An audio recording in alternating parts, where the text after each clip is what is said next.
안녕하세요. 뉴스반장입니다. 투표 결과를 말씀드리겠습니다. 총 투표수 293표 중 가 179표, 부 109표, 무효 5표로서 행정안전부 장관 이상민 탄핵소추안은 가결되었음을 선포합니다. 이상민 행정안전부 장관에 대한 탄핵소추안이 9일 국회 본회의를 통과했습니다.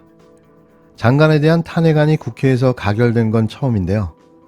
12구 참사 유가족들은 정부가 침묵하는 상황에서 국회라도 역할을 해줘서 감사하다고 환영했습니다. 12구 참사 103일 만에 이상민 행정안전부 장관에 대한 탄핵안이 국회를 통과했습니다. 장관 탄핵안이 헌정사상 처음으로 국회에서 가결된 건데요.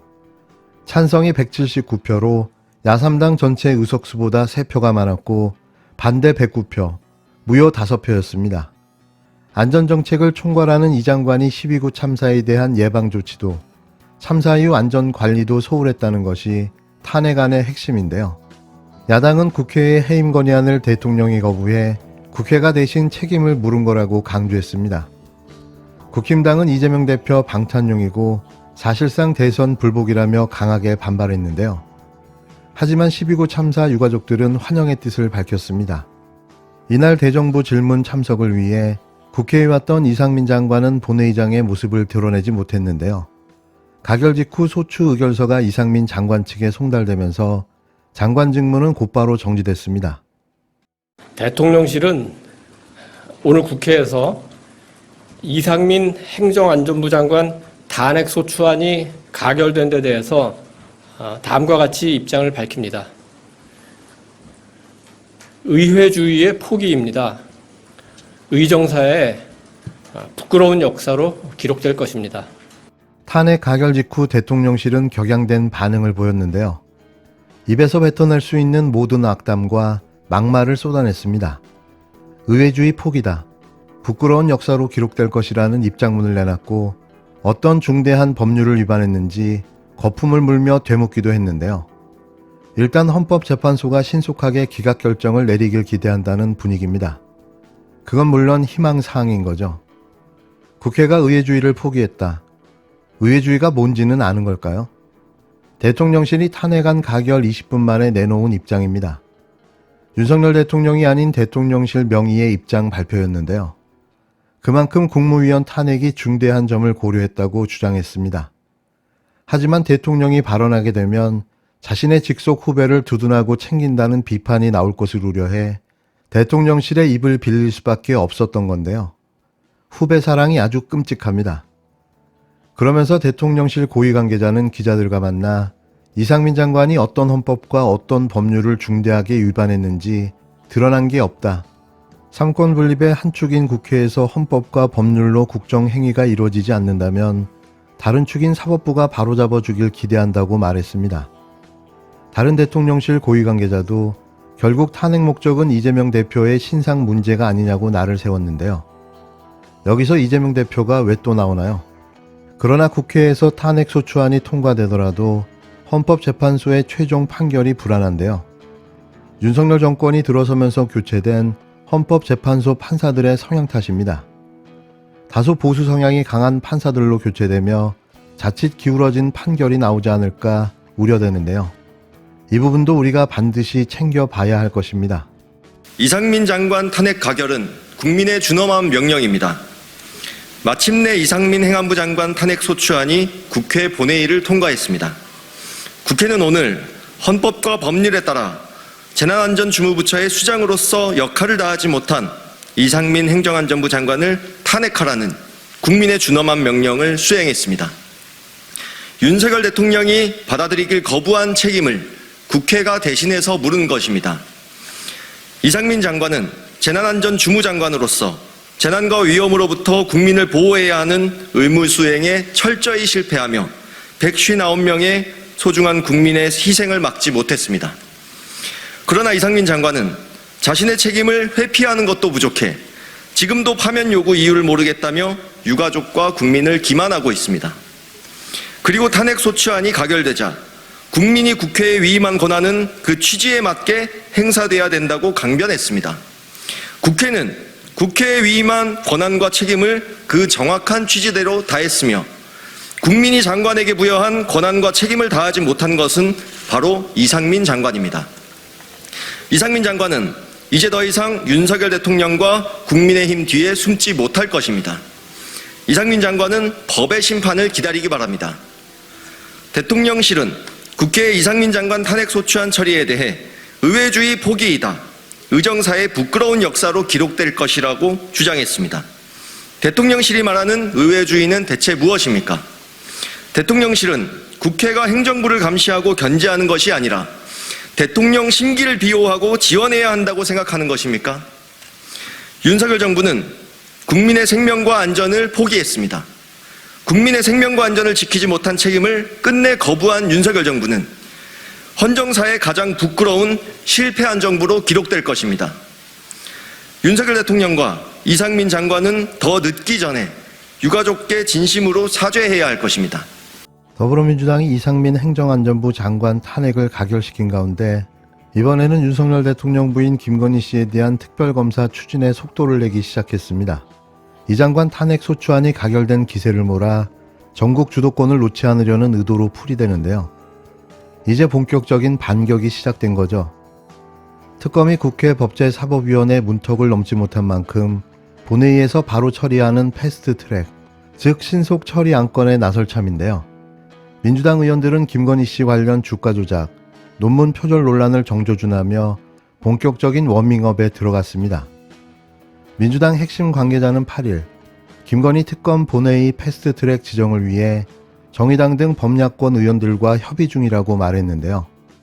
앞서 지난해 9월 민주당은 윤석열 대통령 배우자 김건희의 주가 조작 허위 경력, 뇌물성 후원 사건 등의 진상규명을 위한 특별검사 임명 등에 관한 법률안을 발의한 바 있습니다. 김건희 씨 관련 의혹이 제기된 도이치모터스 주가 조작 사건 등을 특검을 통해 따져보자는 건데요.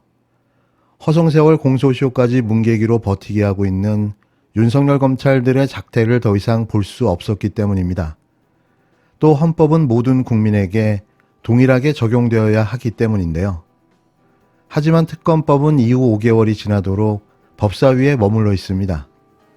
민주당은 법사위에서 패스트트랙을 추진했지만 조정훈 시대전환 의원의 반대로 막혀 무산됐는데요. 법사위 소속 민주당 의원이 10명인데 재적의원 5분의 3, 즉 18명 중 11명 이상이 찬성해야 하기 때문에 조 의원의 한 표가 발목을 잡은 거죠. 이에 민주당은 무대를 본회의로 바꿔 다시 패스트트랙 지정을 신청할 방침인데요. 물론 본회의도 만만치 않습니다. 마찬가지로 재적의원의 5분의 3, 180명이 찬성이 필요한데 민주당 의원 169명만으로는 부족해 정의당과 기본소득당 등 다른 정당과 야권 성향 무소속 의원이 힘을 보태야 하는데요. 하지만 민주당은 이 장관 탄핵 가결 과정에서 가능성을 봤습니다. 당 관계자는 이 장관 탄핵안에 179명이 찬성했고 김건희 특검이 필요하다는 여론이 이 장관 탄핵 찬성보다 더 큰 만큼 긍정적이라고 말했는데요. 패스트트랙이 성사되더라도 실제 상정까지는 숙려기간 60일, 이후 심사기간 180일 등 최대 240일이 걸립니다. 계산하면 특검은 10월에서 11월에야 가동할 수 있다는 건데요. 민주당 지도부가 하루라도 빨리 특검을 가동하기 위해 2월 내 추진을 강조하고 있는 것은 그런 이유에서인 거죠. 특검 논의는 10일, 권오수 전 도이치모터스 회장의 주가 조작 혐의 1심 선고 후 더 가속될 전망인데요. 검찰은 앞서 피고인의 주가 조작 혐의를 2009년 12월에서 2012년 12월까지 하나의 범죄로 묶어 기소했는데 법원이 이를 각각 개별 범죄로 분리해 판단한다면 도이치모터스 사건의 공소시효가 만료되기 때문인데요. 그렇게 되면 권오수 전 회장은 무죄를 선고받고 여기에 당연히 김건희 씨도 무죄가 되는 겁니다. 하지만 과연 그게 뜻대로 될까요? 8일 곽상도 전 의원의 무죄 판결로 촉발된 전 국민적 분노가 10일 도이치모터스 주가 조작 사건의 결과와 맞물린다면 대한민국은 밀란 수준의 경량으로 빠져들 텐데요. 설마 권오수 전 회장에게 무죄, 김건희 씨에게 면죄부를 또 주지는 않겠죠. 설마 그런 일이 벌어질까요? 걱정입니다. 알몸으로 벗고 뛰어다니는 정부가 못할 일이 뭐가 있을까 싶어서인데요. 만일 그런 사태가 벌어진다면 국민들은 더 이상 두고 보지는 않을 겁니다. 곽상도 전 의원의 뇌물수수 사건에 대해서도 한마디 보태겠습니다. 어떻게 이게 무죄 판결을 받을 수 있습니까? 조국정 장관의 딸 장학금 600만 원은 뇌물이 되고 곽상도 아들 퇴직금 50억 원은 솜방망이로도 때리지 않는 이 기막힌 판결에 대해서 우리 국민들은 좌절하고 허탈해하고 있습니다. 또 지난 3일 춘천시의 6급 공무원은 총 6만 원의 화장품 세트를 받은 것 때문에 뇌물수수로 해고 처분을 받았습니다. 검사가 아닌 일반 공무원이었기 때문인 모양입니다. 기억하시겠지만 검찰은 수백만 원의 뇌물을 받고도 기막히게 그걸 99만 원 불기소 세트로 나누어서 불기소 처분받은 바도 있습니다. 이게 윤석열 검사 정부의 검사 독재 정부의 이제는 일상이 되고 있습니다. 예전에 노회찬 선배가 했던 말 있죠. 법은 만인에게 공평해야 하는데 만 명에게만 공평한 것 같다고 한 적이 있습니다. 대한민국의 특권층 만 명에게만 공평한 법이어서 되겠습니까? 국민들은 곽상도 전 의원의 판결을 보면서 대장동 50억 클럽에 속한 박영수 씨 등 다른 특권층에 대한 수사와 판결이 제대로 될 수 있을지 걱정이 매우 큽니다. 야당 대표에 대해서는 먼지도 몰래 집어넣고 탈탈 털어대면서도 제 식구들에 대해서는 모르쇠로 일관하는 검찰에 대한 국민들의 불신, 하늘을 찌르고 있습니다. 이제라도 제대로 수사하기를 진심으로 바랍니다. 못할 것 같으면 김건희 특검과 같은 이유로 대장동 검찰 언론 게이트에 대해서 특검을 통해 그 진실이 밝혀질 수 있도록 협조해 주시기 바랍니다.